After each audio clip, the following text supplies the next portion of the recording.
In this video, we will be showing you how to create a message.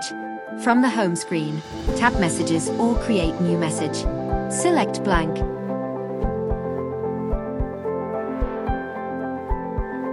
Enter the name you want to save the message as, and select the green tick symbol to save changes.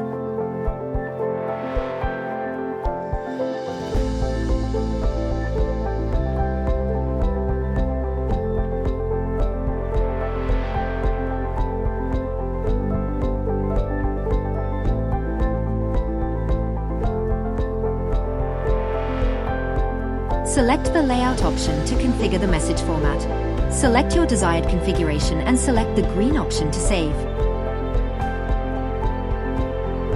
This will now take you to the message creation screen. Here you can now create your own message by selecting the text option icon to enter your message. Input the desired text and save it by selecting the green tick icon.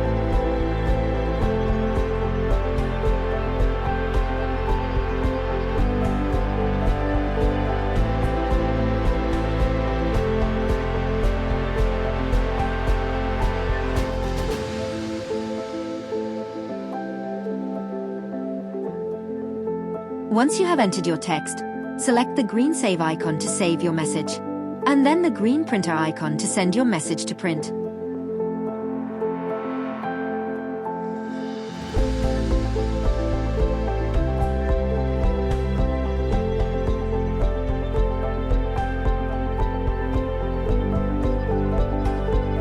When you go back to the home screen, you will see the message you have just created. Take a test print to ensure it's the correct message being printed.